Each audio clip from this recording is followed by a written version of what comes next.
Hello बच्चों, good morning. आज हम संघवाद, जो कि हमारा पिछले वीडियो का चैप्टर था, संघवाद टॉपिक था, उसी टॉपिक पर, उसी चैप्टर पर, उसके पिछले वीडियो के आगे के पॉइंट पर प्रकाश डालेंगे। तो पिछले वीडियो में हमने संघवाद क्या है, संघवाद की महत्वपूर्ण विशेषताओं और संघवाद में विषयों का विभाजन, भारत में संघीय व्यवस्था आदि टॉपिकों पर प्रकाश डाल चुके थे हम और इसके विषय में अध्ययन कर चुके थे। आज का हमारा टॉपिक है भारत में संघीय व्यवस्था कैसे चलती है।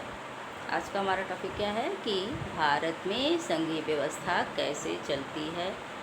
तो बच्चों, भारत में संघीय व्यवस्था की सफलता का मुख्य श्रेय यहाँ की लोकतांत्रिक राजनीति के चरित्र को जाता है। यानी कि यहाँ जो लोकतांत्रिक राजनीतिक व्यवस्था है, इसी से संघीय व्यवस्था चलती है।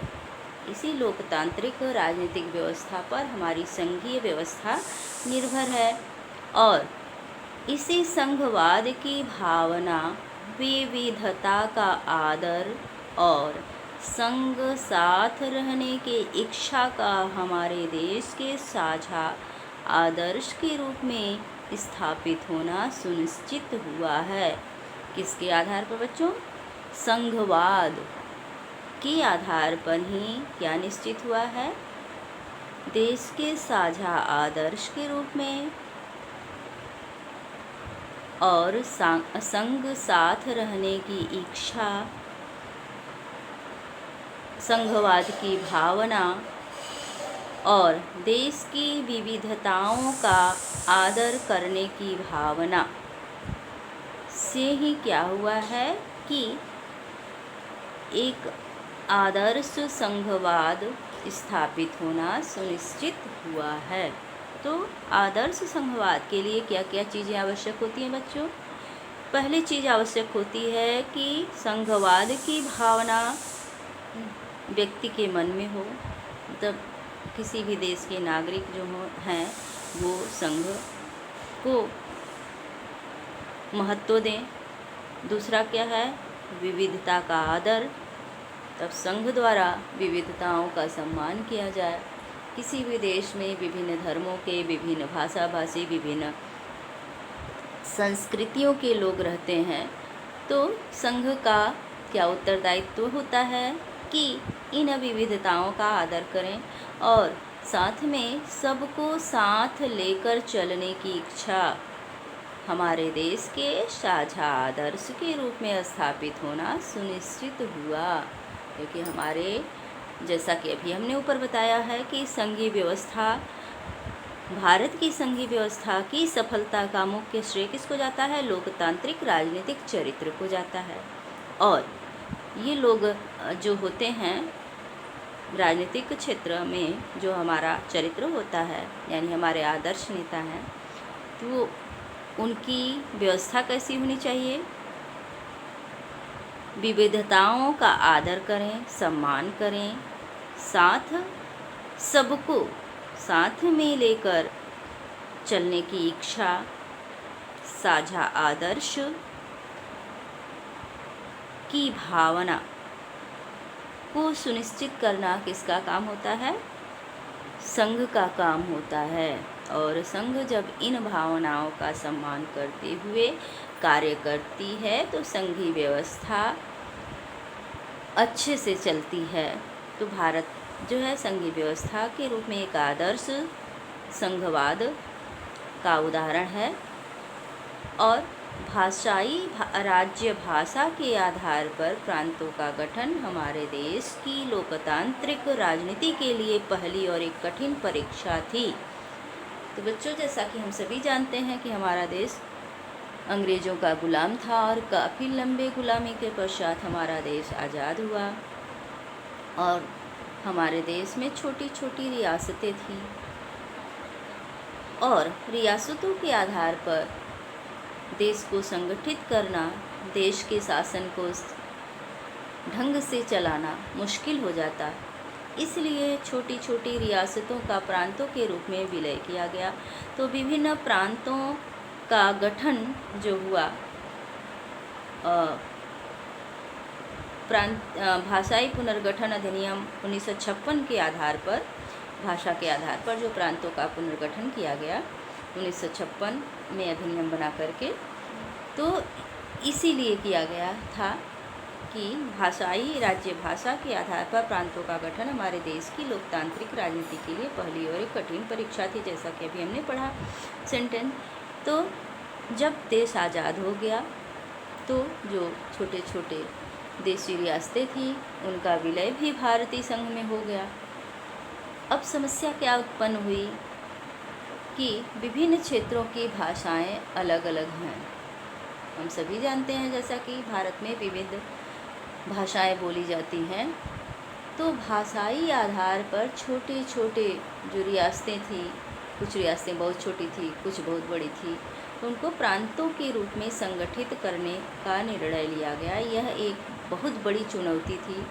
लोगों को लगता था, हमारे राजनेताओं को लगता था कि हमारा देश टूट जाएगा, बिखर जाएगा, किंतु बड़े ही धैर्य एवं साहस से यह निर्णय लेते हुए 1956 में राज्य पुनर्गठन अधिनियम के तहत भाषा के आधार पर विभिन्न राज्यों का गठन किया गया।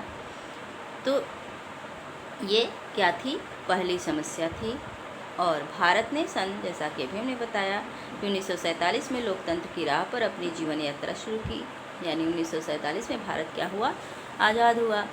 और फिर उस वक्त से लेकर 2017 तक अनेक पुराने प्रांत गायब हो गए और कई नए प्रांत बनाए गए। जैसा कि आप सभी जानते हैं, अभी हाल ही में किस राज्य का गठन हुआ है? आंध्र प्रदेश से सटा हुआ राज्य कौन सा है? तेलंगाना।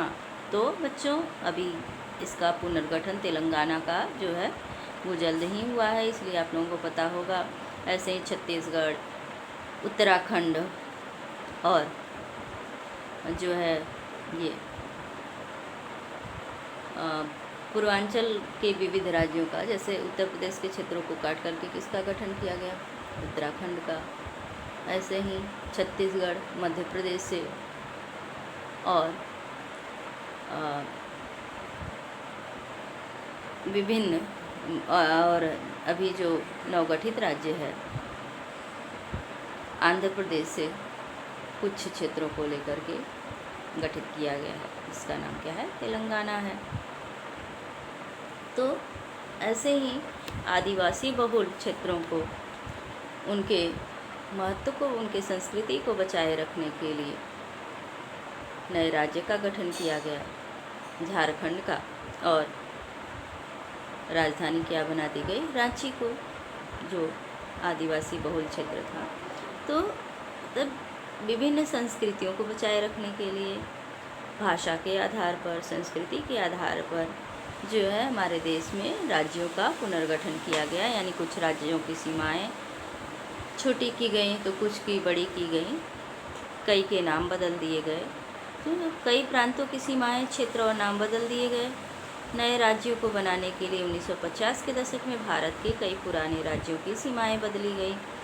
और यह क्यों हुआ? ऐसा यह सुनिश्चित करने के लिए किया गया कि एक भाषा बोलने वाले लोग एक राज्य में आ जाएं, ताकि जब एक दूसरे की बात हम समझेंगे तभी कोई कार्य अच्छे से कर पाएंगे। और अगर नहीं समझ पाते हैं तो क्या होगा? कार्य करने में कठिनाई होगी, टकराव होगा। इसलिए ऐसा हमारे राजनेताओं के द्वारा किया गया। इसके बाद कुछ अन्य राज्यों का गठन भाषा के आधार पर नहीं, बल्कि किस आधार पर? संस्कृति के आधार पर। जैसा कि अभी हमने बताया है कि झारखंड का गठन संस्कृति के मुख्य गठन का आधार क्या है? संस्कृति है।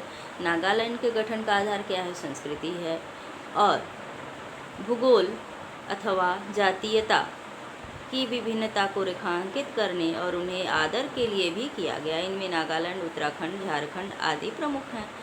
जब एक भाषा के आधार पर राज्यों के गठन की बात उठी तो राष्ट्रीय नेताओं को डर था कि हमारा देश टूट सकता है।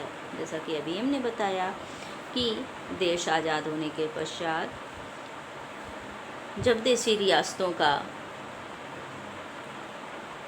भारत संघ में विलय कर लिया गया तो फिर राज्यों के पुनर्गठन का प्रश्न जो है एक विकराल प्रश्न बन करके राजनेताओं के समक्ष खड़ा हो गया और राजनेताओं ने इसका हल ढूंढ लिया।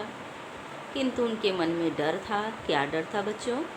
कि अगर राज्यों का पुनर्गठन किया जाएगा भाषा के आधार पर, संस्कृति के आधार पर, तो क्या हो सकता है कि हमारा देश कहीं विखंडित न हो जाए, कहीं टूट न जाए। लेकिन साहस से 1956 में राज्य पुनर्गठन अधिनियम बनाया गया और भाषा के आधार पर कई राज्यों की सीमाएं बदली गईं। कई पुराने राज्यों का अस्तित्व समाप्त हो गया और नए राज्य गठित किए गए। कई संस्कृतियों के आधार पर राज्यों का गठन किया गया। संस्कृतियों को बचाने के लिए विशेष संस्कृतियां जिन क्षेत्रों में थी उनको बचाने के लिए विभिन्न राज्यों का गठन किया गया और राजनेताओं का जो डर था वह समाप्त हो गया, क्योंकि ऐसा कुछ भी नहीं हुआ। और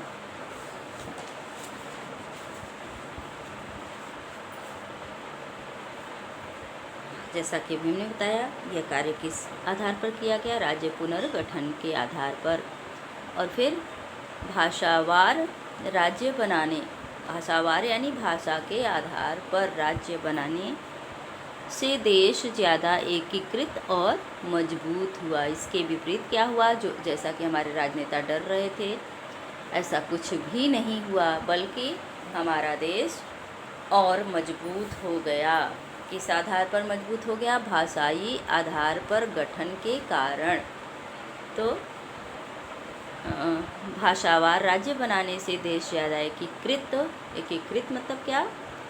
संगठित और मजबूत हुआ। इससे प्रशासन भी पहले की अपेक्षा कहीं ज़्यादा सुविधाजनक हो गया, क्योंकि अपने क्षेत्र के विकास के लिए एक भाषाभाषी जो भाषा के आधार पर गठित हुआ था, लोगों में हम की भावना पैदा हुई और अपने विकास के कार्य में सब लोग संलग्न हो गए। तो इस प्रकार जो है जो राज्य पुनर्गठन किया गया उसका अच्छा परिणाम सामने आया। अब क्या है अगला टॉपिक हमारा? भाषा नीति। बच्चों, भारत के संघीय ढांचे की दूसरी परीक्षा क्या थी? भाषा नीति को लेकर हुई। भाषा नीति यानी भारत में, जैसा कि हम सभी जानते हैं, अनगिनत भाषाएं बोली जाती हैं। जैसा कि कुछ मुख्य भाषाएं हैं और बहुत सारी उपबोलियां हैं। तो ये बड़ी समस्या के रूप में भारत सरकार के समक्ष उपस्थित हो गई। हिंदी को राजभाषा माना गया, क्योंकि लगभग 40% आबादी जो है भारत की वो हिंदी भाषी है।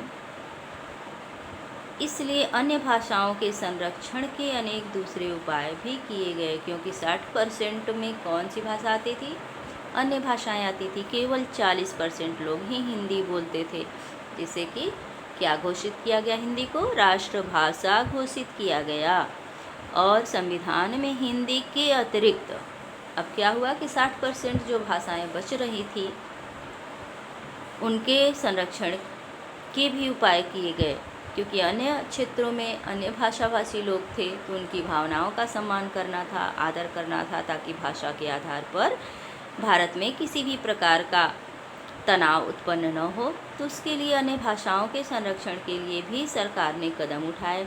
संविधान में हिंदी के अतिरिक्त अन्य 21 भाषाओं को अनुसूचित भाषा का दर्जा दिया गया। किसका दर्जा दिया गया बच्चों? अनुसूचित भाषा का दर्जा। इसके बाद क्या किया केंद्र सरकार ने?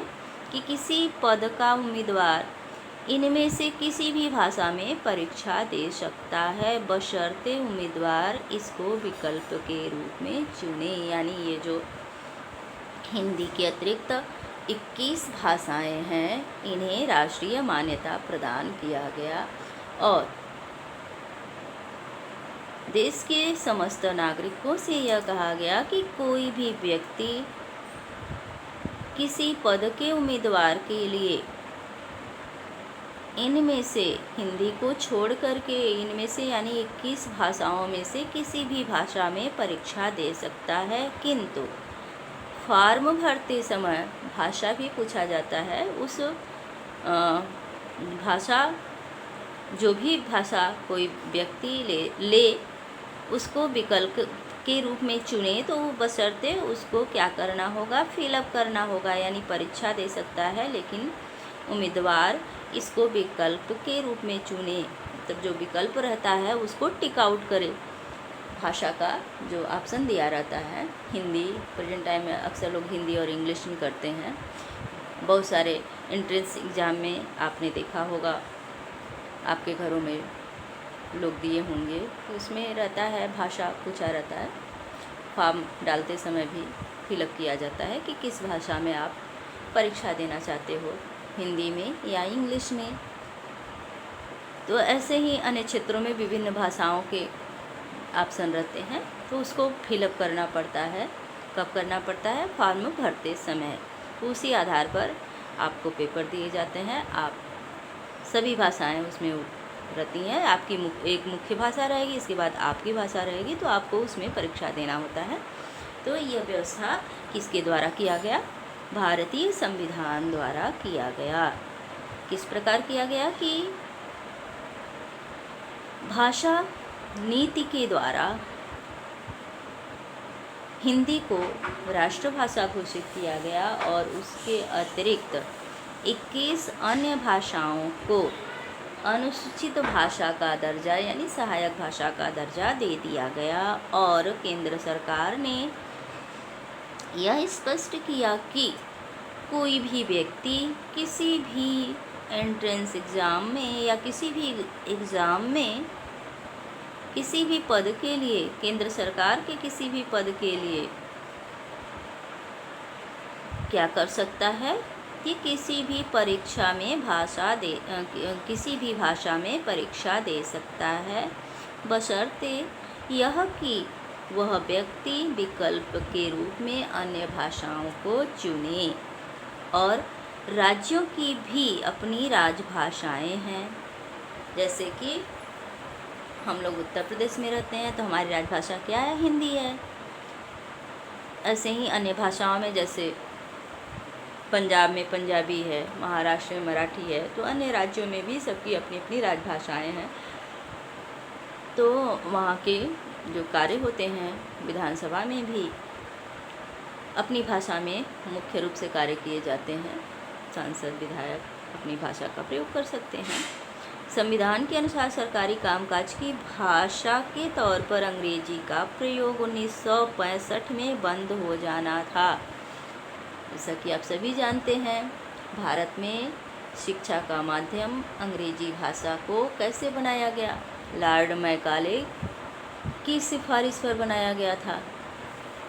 और जब भारत आज़ाद हुआ तो यह बात चल रही थी कि 1965 तक क्या किया जाएगा कि अंग्रेजी का प्रयोग बंद कर दिया जाएगा। क्या हुआ था बच्चों? ये फैसला लिया गया कि 1965 तक अंग्रेजी का प्रयोग बंद कर दिया जाएगा।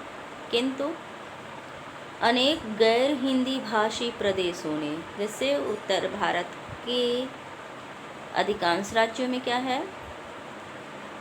हिंदी नहीं है, फिर भी हम लोग समझ जाते हैं। हिंदी से मिलती जुलती भाषा जैसे पंजाबी है, मराठी है, गुजराती है, तो इसको हम थोड़ा बहुत समझ जाते हैं। लेकिन उत्तर भारत के लोग न तो दक्षिण भारत की भाषा को समझ सकते हैं, न दक्षिण भारत के लोग उत्तर भारत की भाषाओं को समझ सकते हैं। तो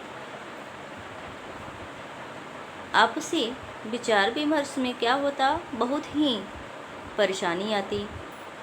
संसद में भी सांसद अच्छे से कार्य नहीं कर पाते, एक दूसरे की भाषा की समस्या उत्पन्न हो जाती, परस्पर भाषा की समस्या उत्पन्न हो जाती, न हम उनके बात को समझ पाते न वो हमारे बात को समझ पाते। तो इस समस्या के समाधान के लिए क्या किया गया कि जो 1965 में अंग्रेजी बंद होनी थी, गैर हिंदी भाषी जैसे तमिल, तेलुगु, कन्नड़, मलयालम ये सब बोलने वाले गैर हिंदी भाषी जिनका कि मैच हिंदी से नहीं होता है, एक भी सेंटेंस हम लोग नहीं समझ पाएंगे, तो ऐसे, और ना ही वो लोग हमारे किसी भी सेंटेंस को समझ सकते हैं, तो ऐसे गैर हिंदी भाषी प्रदेशों ने मांग की कि अंग्रेजी का प्रयोग जारी रखा जाए। और फिर क्या हुआ कि केंद्र सरकार ने हिंदी के साथ साथ अंग्रेजी को राजकीय कामों में प्रयोग की अनुमति देकर इस विवाद का समाधान कर दिया। यानी कि मुख्य भाषा के रूप में हिंदी का प्रयोग और इसके पश्चात सहायक भाषा के रूप में अंग्रेजी का प्रयोग सरकारी कार्यों में जारी रहेगा। ऐसा निर्णय लिया किसने? केंद्र सरकार द्वारा। और फिर इस विवाद को समाप्त कर दिया। किस विवाद को? अंग्रेजी और हिंदी की, जो हिंदी को राष्ट्रभाषा घोषित किया गया था, जो गैर हिंदी भाषियों को समझ में नहीं आता था, तो उनके अपील पर क्या किया संघ ने कि अंग्रेजी को सहायक भाषा के रूप में प्रयुक्त करने का आदेश जारी कर दिया और फिर यह विवाद समाप्त हो गया। तो यानी अंग्रेजी क्या हो गई? संपर्क भाषा के रूप में कार्य करती है। अभी भी यही चल रहा है। अनेक लोगों का मानना था कि समाधान से अंग्रेजी भाषी अभिजन को लाभ पहुंचेगा। राजभाषा के रूप में हिंदी को बढ़ावा देने के भारत सरकार का प्रयत्न अभी भी जारी है। भारत सरकार अभी भी हिंदी को बढ़ावा दे रही है, हिंदी के प्रयोग पर बल देती है, किंतु इसका मतलब यह नहीं है बच्चों कि केंद्र सरकार उन राज्यों पर भी हिंदी थोप दे जहाँ के लोग हिंदी भाषा नहीं बोलते हैं। तो भारत सरकार, हमारी जो संघीय सरकार है, वह राष्ट्रभाषा के प्रयोग पर बल अवश्य देती है बच्चों, किंतु गैर हिंदी भाषी राज्यों पर इसको थोप नहीं सकती है। तो इस प्रकार से हमारी जो भाषा नीति है, इसके आधार पर राज्यों का पुनर्गठन हुआ। भाषाओं का भी आप पुनर्गठन बोल सकते हैं कि हिंदी को राष्ट्रभाषा और 21 अन्य भाषाओं को अनुसूचित भाषा का दर्जा देते हुए अंग्रेजी को सहायक भाषा के रूप में मान्यता प्रदान की गई। और इस प्रकार भाषा की समस्या उत्पन्न हुई थी वह समाप्त हो गई, भाषा की समस्या का समाधान हो गया। अब अगला टॉपिक क्या है? इसके पहले हम कुछ प्रश्न जो किए गए हैं उसके आंसर भी बता दे रहे हैं। क्वेश्चन है कुछ, जैसे है भारत के राज्यों का संघ किसने घोषित किया? तो भारत को राज्यों का संघ हमारे संविधान द्वारा घोषित किया गया है। किसके द्वारा बच्चों? संविधान द्वारा ही घोषित किया गया कि भारत क्या है? राज्यों का संघ होगा। फिर संविधान ने मौलिक रूप से कितने स्तरीय शासन व्यवस्था का प्रावधान किया है? इसका आंसर क्या है? पिछले वीडियो में हमने अच्छे से डिटेल समझाया है कि भारत में संविधान ने मौलिक रूप से 2 स्तरीय शासन व्यवस्था का प्रावधान किया है। कौन कौन सी? केंद्र और प्रांत। अगला क्वेश्चन क्या है? इसी से जुड़ा हुआ है कि संघीय व्यवस्था का तीसरा स्तर कौन सा है? तो बच्चों कल हमने बताया था पिछले वीडियो में कि संघीय शासन का तीसरा स्तर बाद में जोड़ा गया पंचायत और नगर महापालिका के रूप में, यानी कि पंचायती राज व्यवस्था, जिसे कि स्थानीय शासन के नाम से भी जाना जाता है, संघीय शासन का तीसरा अंग है, जोड़ा गया है। फिर संघ सूची में कौन से विषय आते हैं? जैसा कि हमने बताया था कि केंद्र और राज्यों के बीच विधायी अधिकारों को बांट दिया गया, जिन्हें 3 सूचियों के अंतर्गत बांटा गया।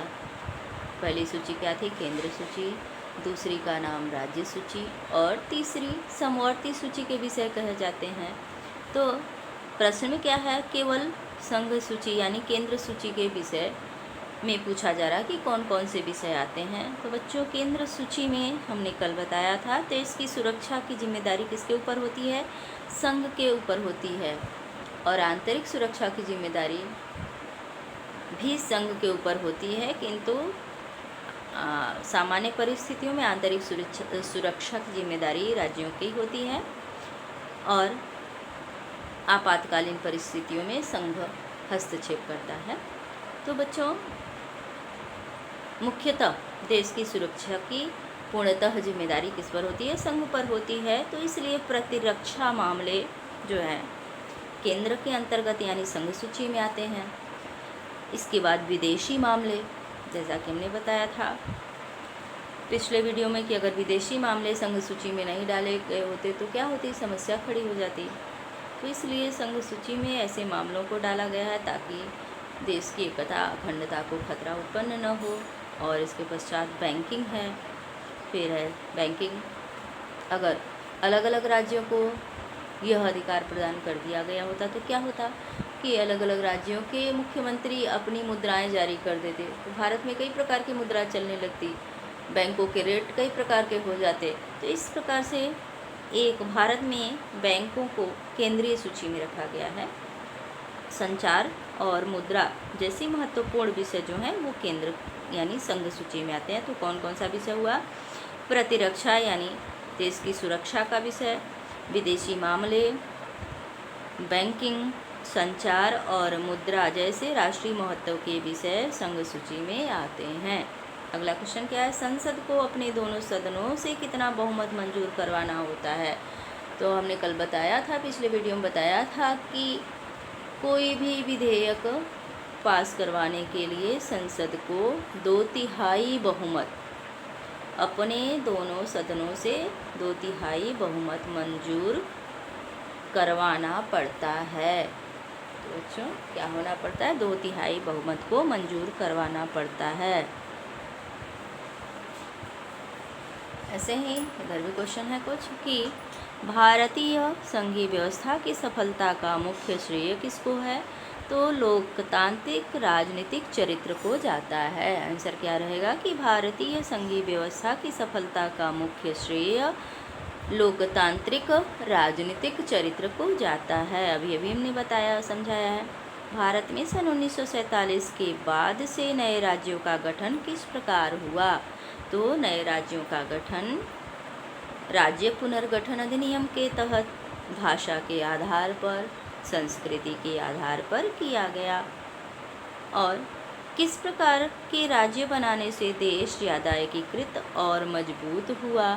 तो भाषावार राज्य बनाने से देश क्या हुआ? भाषावार यानी भाषा के आधार पर राज्य का पुनर्गठन करने से देश और क्या हुआ? एकीकृत और मजबूत हो गया। अगला क्वेश्चन क्या है बच्चों? राज्यों का अपना अधिकांश काम कौन कौन सी भाषा में होता है? तो राज्यों का अधिकांश काम राज्य की भाषा के साथ साथ अंग्रेजी भाषा में होता है, जिसे कि सहायक भाषा के तौर पर मान्यता प्रदान की गई है। संविधान द्वारा सहायक भाषा के तौर पर मान्यता प्रदान की गई है। तो राज्य की अपनी जो राजकीय भाषा होती है उसके साथ साथ अंग्रेजी भाषा के रूप में कार्य किया जाता है। तो राज्यों का अपना अधिकांश काम राज्य की भाषा और साथ में अंग्रेजी तथा हिंदी भाषा के रूप में कार्य किया जाता है। फिर राजभाषा के रूप में भारत सरकार की हिंदी को बढ़ावा देने की नीति की स्थिति क्या है? तो बच्चों, इसको भी अभी अभी ने बताया है कि केंद्र सरकार का हमेशा प्रयत्न रहता है कि हिंदी भाषा को बढ़ावा दिया जाए, किंतु साथ ही यह भी प्रतिबंध है कि केंद्र सरकार यानी संघ सरकार गैर हिंदी भाषी लोगों पर अपने विचारों को थोप नहीं सकती है। क्या नहीं कर सकती बच्चों? थोप नहीं सकती है, यानी कि दबाव नहीं डाल सकती है। स्वयं इस नीति को बढ़ावा दे सकती है कि हिंदी को बढ़ावा दिया जाए, हिंदी भाषा को बढ़ावा दिया जाए। यह नीति केंद्र सरकार की हो सकती है, लेकिन इसको गैर हिंदी भाषी राज्यों पर थोपा नहीं जा सकता है। तो ऐसी ही नीति है केंद्र सरकार की भाषा की अगला क्या है टॉपिक हमारा, केंद्र और राज्य संबंध। क्या टॉपिक है बच्चों, केंद्र और राज्य संबंध। तो केंद्र राज्य संबंधों में लगातार बदलाव आते जा रहे हैं। व्यवहार में संघवाद किस तरह मजबूत हुआ है। सत्ता की साझेदारी की संवैधानिक व्यवस्था वास्तविकता में कैसा रूप लेगी, यह ज़्यादातर इस बात पर निर्भर करता है कि शासक दल और नेता किस तरह इस व्यवस्था का अनुसरण करते हैं। बच्चों, केंद्र और राज्य क्या है, शासन के दो स्तर हैं। सत्ता की साझेदारी में जो शासन की शक्तियों का विभाजन होता है, उसी के दो स्तर हैं। कौन कौन, केंद्र और राज्य। तो ये सत्ता की साझेदारी की संवैधानिक व्यवस्था जो है केंद्र और राज्यों के मध्य, वास्तविकता में कैसा रूप लेगी, यह ज़्यादातर इस बात पर निर्भर करता है कि शासक दल और नेता किस तरह इस व्यवस्था का अनुसरण करते हैं। यानी केंद्र और राज्य के जो नेता हैं उनके द्वारा सत्ता के साझेदारी की व्यवस्था का किस तरह अनुसरण किया जाता है, इसी बात पर केंद्र और राज्यों के संबंध निर्भर करते हैं। तो बच्चों, जब केंद्र और राज्य में अलग अलग दलों की सरकारें रही तो केंद्र सरकार ने राज्यों के अधिकारों की अनदेखी करने की कोशिश की।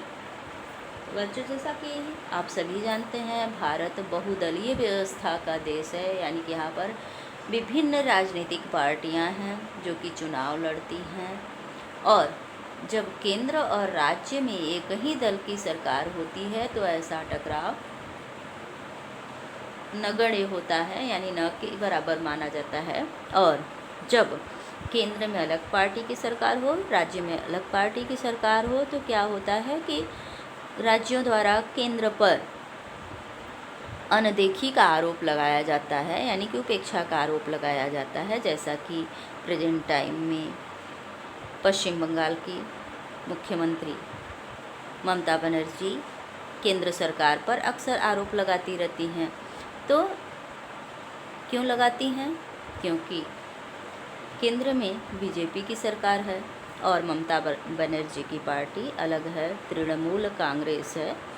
तो उनका हमेशा आरोप प्रत्यारोप चलता रहता है। इसी तरह से जब विपक्षी पार्टी की सरकार, यानी कि दूसरे पार्टी की सरकार राज्यों में होती है और केंद्र में दूसरे पार्टी की सरकार होती है, तो ऐसा देखा जाता है कि राज्य सरकारें केंद्र पर आरोप लगाती रहती हैं, और जिसमें कुछ सत्यता के अंश भी हैं।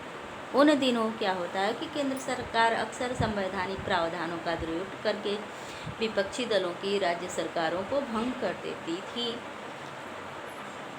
और यह संघवाद की भावना के प्रतिकूल काम था। क्यों ऐसा होता है कि कभी कभी केंद्र सरकारें राज्य सरकारों को भंग कर देती थी, इसीलिए केंद्र और राज्य संबंध बिगड़ जाते थे। 1990 के बाद से यह स्थिति काफ़ी बदल गई। पहले जो है यह स्थिति सामान्य थी, किंतु 1990 से इसमें बदलाव आया। इस अवधि में क्या किया गया कि इस अवधि में पूरे देश के अनेक राज्यों में क्षेत्रीय दलों का उदय हुआ। कब हुआ? 1990 के दशक में क्षेत्रीय दलों का उदय प्रारंभ हो गया, यानी राज्यों में छोटे छोटे दलों का उदय प्रारंभ हुआ। जैसे उत्तर प्रदेश का क्षेत्रीय दल कौन सा है बच्चों? बहुजन समाज पार्टी। ये क्या है? क्षेत्रीय दल है। समाजवादी पार्टी भी शुरू में उत्तर प्रदेश का क्षेत्रीय दल था। यही दौर केंद्र में गठबंधन सरकार की शुरुआत का भी था। 1990 के दशक में ही क्या हुआ? केंद्र में किसी भी पार्टी को स्पष्ट बहुमत प्राप्त नहीं हुआ और मिलीजुली सरकार बनना प्रारंभ हो गया। यानी कि केंद्र में गठबंधन सरकार, मिलीजुली सरकार यानी गठबंधन सरकार की शुरुआत हुई। चूँकि किसी एक दल को लोकसभा में स्पष्ट बहुमत प्राप्त नहीं हुआ था। अब ये भी हमने बताया कि जब स्पष्ट बहुमत प्राप्त हो जाता है तो जैसे प्रेजेंट टाइम में क्या है, भाजपा स्पष्ट बहुमत की सरकार है, फिर भी इसमें कई पार्टियों को मिलाया गया है। तो सरकारें जो बनती हैं विविध पार्टियों की लोगों को मिला करके बनाई जाती हैं, और जब स्पष्ट बहुमत प्राप्त हो तो गठबंधन जरूरी नहीं होता है, और स्पष्ट बहुमत न मिलने पर गठबंधन अति आवश्यक हो जाता है। गठबंधन पर ही सरकारें निर्भर करती हैं। तो बच्चों, केंद्र में बहुमत नहीं मिला। कब नहीं मिला? 1990 के दशक में। इसलिए बहुत प्रमुख राष्ट्रीय पार्टियों को क्षेत्रीय दलों समेत अनेक पार्टियों का गठबंधन बनाकर सरकार बनानी पड़ी। तो ये तो बहुत पहले की बात है बच्चों, लेकिन अभी जल्द ही मुंबई का उदाहरण आप लोगों ने देखा। काफ़ी जद्दोजहद के पश्चात उद्धव ठाकरे जी वहाँ के मुख्यमंत्री बने। अंत समय तक राजनीतिक उठापटक जारी रही। तो बच्चों, जब किसी भी पार्टी को स्पष्ट बहुमत नहीं प्राप्त होता है, तभी यह समस्या, राजनीतिक उठापटक की समस्या उत्पन्न हो जाती है। और फिर क्या होता है कि उसमें सांसदों का लेन देन शुरू हो जाता है, खरीद फरोख्त भी होता है।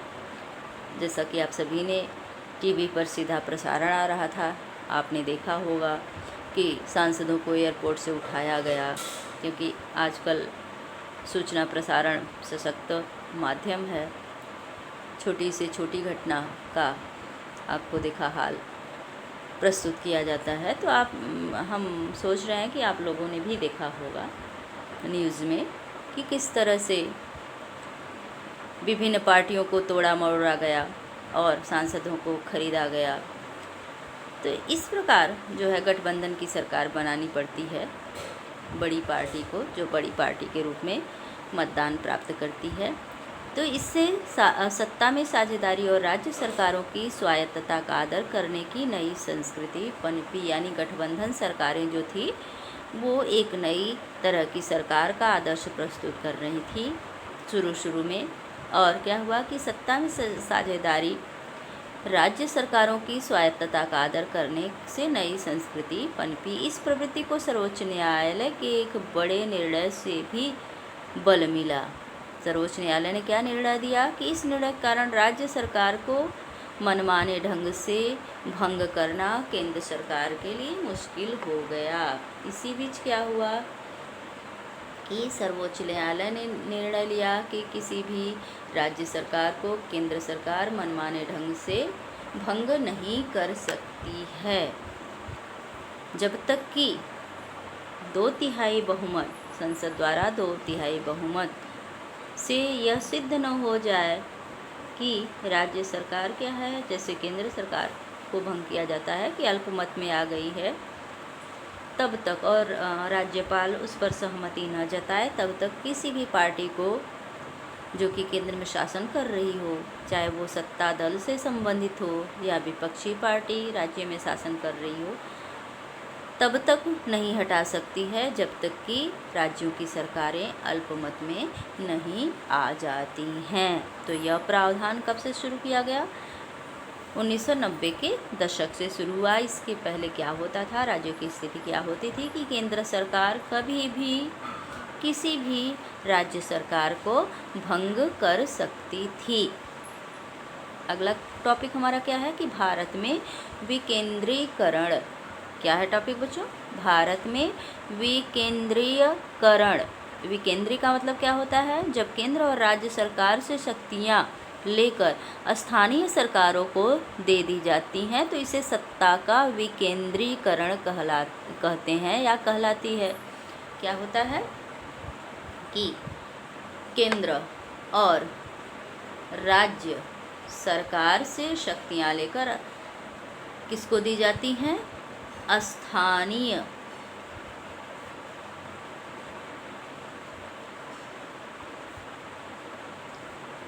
स्थानीय सरकारों को दी जाती हैं, तो उसे सत्ता का विकेंद्रीयकरण कहते हैं।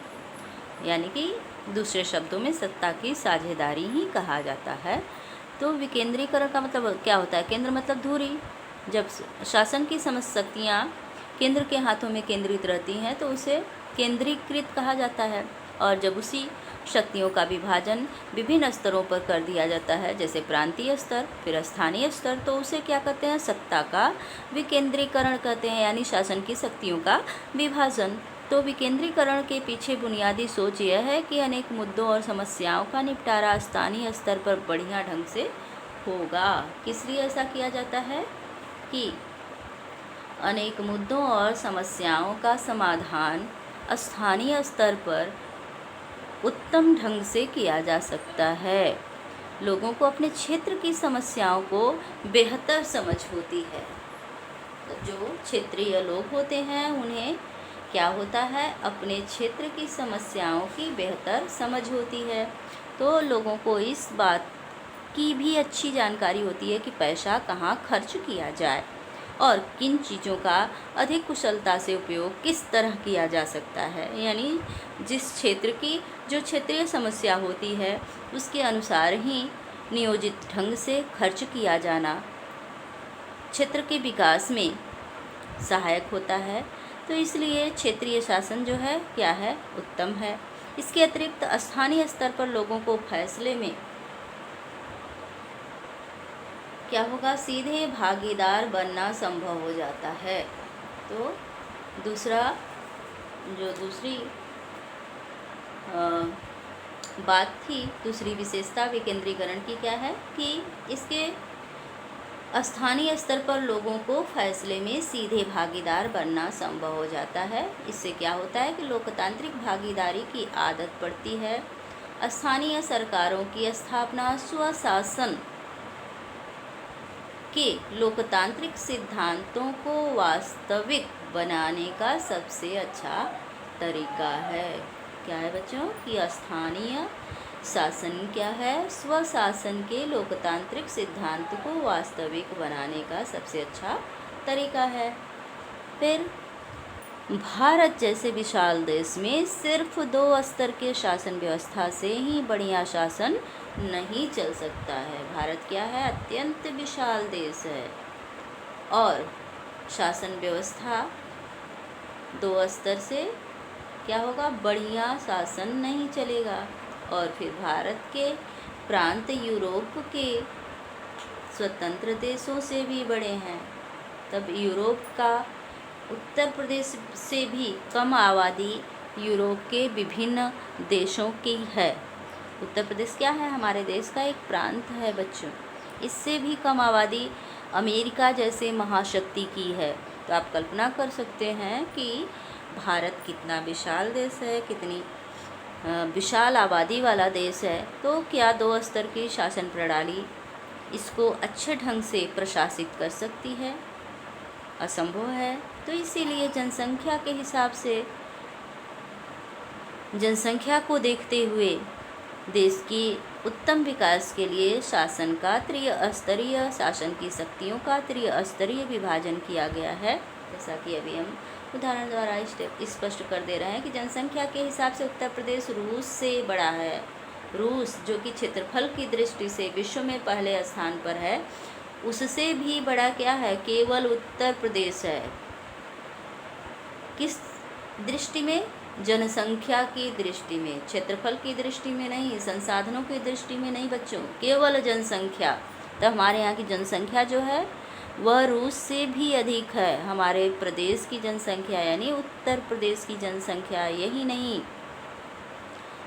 रूस क्या है कि विश्व में क्षेत्रफल की दृष्टि से प्रथम स्थान पर है। अब आप सोच सकते हैं कि जो देश क्षेत्रफल में प्रथम स्थान पर है उससे भी अधिक जनसंख्या हमारे एक प्रदेश की है, तो क्या स्थिति होगी। और महाराष्ट्र लगभग जर्मनी के बराबर है। जर्मनी जो हिटलर का देश है उसके बराबर कहाँ की जनसंख्या है, हमारे एक प्रांत यानी महाराष्ट्र की जनसंख्या है।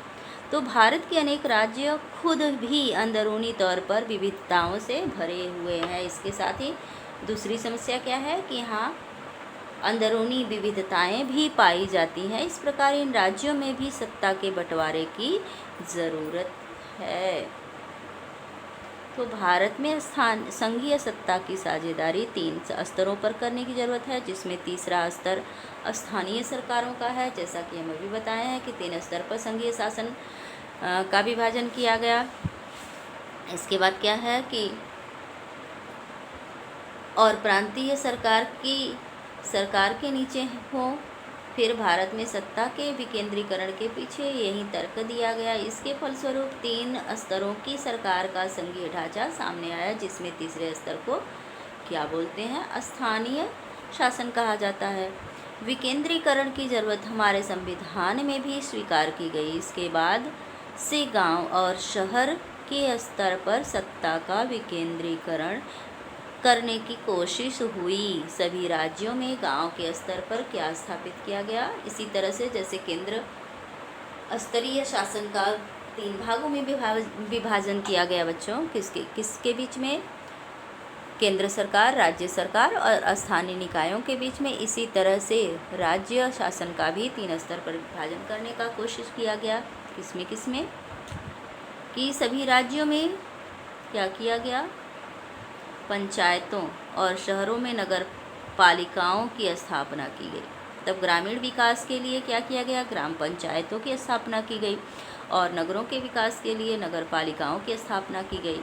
पर इन्हें राज्य सरकारों के सीधे नियंत्रण में रखा गया। मतलब ये स्वतंत्र नहीं है, बल्कि किसके अधीन रख कर के कार्य करते हैं, राज्य सरकारों के अधीन। और इन स्थानीय सरकारों के लिए नियमित ढंग से चुनाव भी कराए जाते हैं, जैसा कि आप सभी जानते हैं। ग्राम पंचायत में ग्राम प्रधान चुना जाता है, जो गांव के विकास के लिए कार्य करता है। इसी तरह से नगर पालिका में नगर का सदस्य चुना जाता है, नगर का अध्यक्ष चुना जाता है, जिसे नगराध्यक्ष कहते हैं। तो इस तरह से वह नगर के विकास में सहयोग देता है और प्रधान जो है गांव के विकास में सहयोग देता है।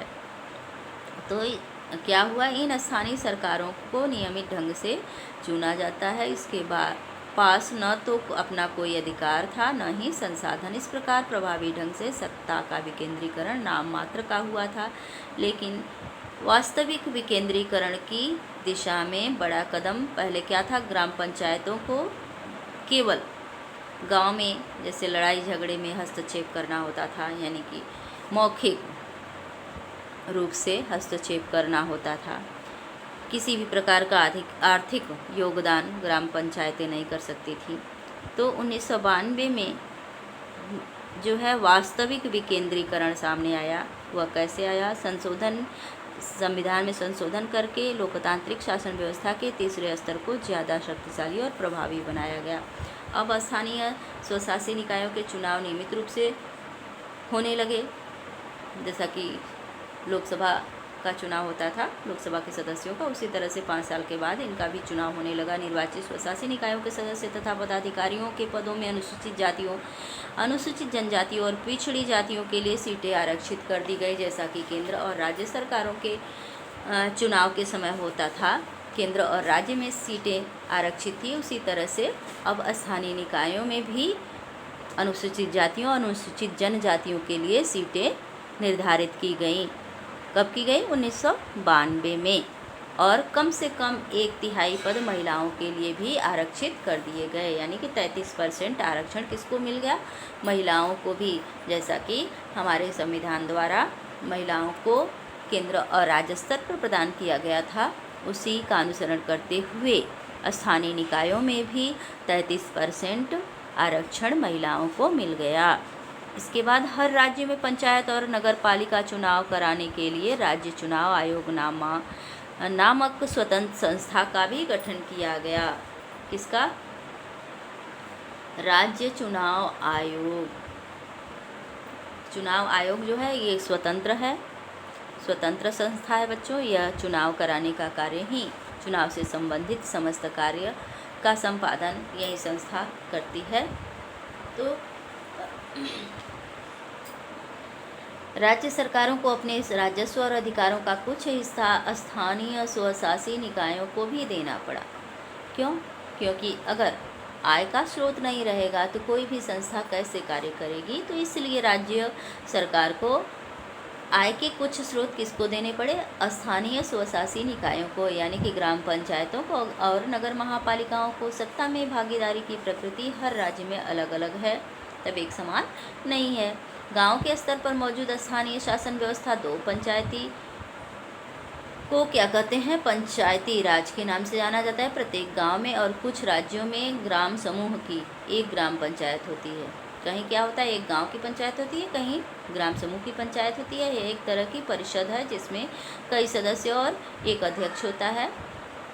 जैसा कि आप सभी जानते हैं, वार्डों से चुने जाते हैं, उन्हें सामान्यतः पंच कहा जाता है। अध्यक्ष को प्रधान या सरपंच कहा जाता है। इसका चुनाव गांव अथवा वार्ड में रहने वाले सभी वयस्क लोग मतदान के द्वारा करते हैं। यह वयस्क मतदान मतलब 18 वर्ष की आयु वर्ग के लोग जो हैं, जैसे लोकसभा के सदस्यों को चुनते हैं, राज्यसभा के सदस्यों को चुनते हैं, वो वैसे ही 18 वर्ष के आयु वर्ग के लोग यानी वयस्क लोग, भारत के वयस्क लोग किसका चुनाव करते हैं? स्थानीय निकायों का चुनाव करते हैं। यह पूरे पंचायत के लिए फैसला लेने वाली संस्था है। पंचायतों का काम ग्राम सभा के देखरेख में होता है। गांव के सभी मतदाता इसके सदस्य होते हैं। इसे ग्राम पंचायत या बजट पास करने और इसके क्या क्या कर सकते हैं, बजट पास करने और इसके कामकाज की समीक्षा के लिए वर्ष में कम से कम 2 या 3 बार बैठक करनी आवश्यक है। तो ग्राम पंचायत की बैठक कितनी बार होनी चाहिए वर्ष में? 2 या कम से कम 2 या 3 बार। स्थानीय शासन का ढांचा जिला स्तर तक का होता है। कई ग्राम पंचायतों को मिलाकर के पंचायत समिति का गठन किया जाता है। पंचायत समिति का गठन कैसे होता है? कई ग्राम पंचायतों को मिलाकर के पंचायत समिति बनाई जाती है। इसे मंडल या प्रखंड स्तरीय पंचायत भी कहा जाता है और इसके सदस्यों का चुनाव उस इलाके के सभी पंचायत सदस्य करते हैं। यानी प्रखंड या मंडल के सदस्यों का चुनाव कौन करता है? जिस पंचायत से संबंधित वह व्यक्ति होता है, उस पंचायत के सभी सदस्यों द्वारा इसका चुनाव किया जाता है। किसी जिले की सभी पंचायत समितियों को मिलाकर जिला परिषद की गठन किया जाता है। जिले की सभी पंचायत समितियों को मिलाकर के क्या गठित की जाती है? जिला परिषद गठित की जाती है। जिला परिषद के अधिकांश सदस्यों का चुनाव होता है। जिला परिषद में उस जिले से लोकसभा और विधानसभा के लिए चुने गए सांसद और विधायक तथा जिला स्तर की संस्थाओं के कुछ अधिकारी भी सदस्य के रूप में होते हैं। तो जिला परिषद का प्रमुख इस परिषद का राजनीतिक प्रधान होता है। कौन होता है? जिला परिषद का प्रमुख। और इस प्रकार स्थानीय शासन वाली संस्थाएं शहरों में भी काम करती हैं। शहरों में नगर पालिका होती है और गांव में ग्राम पंचायत होती है। बड़े शहरों में नगर निगम काम करता है। छोटे शहर में क्या होता है? नगर पालिका, और बड़े शहर में नगर निगम कार्य करता है। नगर पालिका और नगर निगम दोनों का कामकाज निर्वाचित प्रतिनिधियों द्वारा ही किया जाता है। और नगर पालिका प्रमुख नगर पालिका के राजनीतिक प्रधान होते हैं। कौन होता है? नगर पालिका प्रमुख। और नगर निगम के ऐसे 2 पदाधिकारी को मेयर कहा जाता है। नगर निगम के जो मुख्य होते हैं उन्हें क्या कहा जाता है? मेयर कहते हैं। और स्थानीय सरकारों को यह नई व्यवस्था दुनिया में लोकतंत्र का अब तक का सबसे बड़ा प्रयोग है। नगर पालिकाओं और ग्राम पंचायतों के लिए लगभग 36% लाख लोगों का चुनाव होता है। यह संख्या ही अपने आप में दुनिया के कई देशों की कुल आबादी से ज़्यादा है। स्थानीय सरकारों को संवैधानिक दर्जा दिए जाने के से हमारे यहाँ लोकतंत्र की जड़ें और मजबूत हुई हैं। इसने महिलाओं का प्रतिनिधित्व बढ़ाने के साथ ही हमारे लोकतंत्र में उनकी आवाज़ को भी मजबूत किया है। महिलाओं के राजनीतिक प्रतिनिधित्व को बढ़ाने के साथ ही क्या किया? उनकी आवाज़ को मजबूत किया। और इन सब के बावजूद अभी भी अनेक परेशानियां कायम हैं। पंचायतों के चुनाव तो नियमित रूप से होते हैं और लोग बड़े उत्साह से इनमें भाग लेते हैं, लेकिन ग्राम सभाओं की बैठकें नियमित रूप से नहीं हो पाती हैं। अधिकांश राज्य सरकारों ने स्थानीय सरकारों को पर्याप्त अधिकार नहीं दिए हैं। इस प्रकार हम स्वशासन की आदर्श स्थिति से काफ़ी दूर हैं। जब तक कि हमारी जनता जागरूक नहीं होगी तब तक हम सही मायने में स्थानीय सरकारों स्वशासन स्थापित करने में जो है सफल नहीं होंगे, क्योंकि स्थानीय शासन में वैसे तो पूरे देश के शासन में जनता भागीदार है, परंतु स्थानीय शासन में जनता की मुख्य भागीदारी होती है। अगर जनता जागरूक नहीं होगी तो स्थानीय शासन जो है वह वास्तविक रूप से केवल नाम मात्र का शासन ही रह जाएगा। तो बच्चों, इस प्रकार आप सभी समझ गए होंगे कि सत्ता की साझेदारी किसे कहते हैं। सत्ता की साझेदारी में केंद्रीय यानी संघीय व्यवस्था क्या है, और संघीय व्यवस्था शासन की शक्तियों का विभाजन किनके बीच में करती है, और ये शक्तियाँ किस प्रकार से देश के विकास के लिए कार्य करती हैं।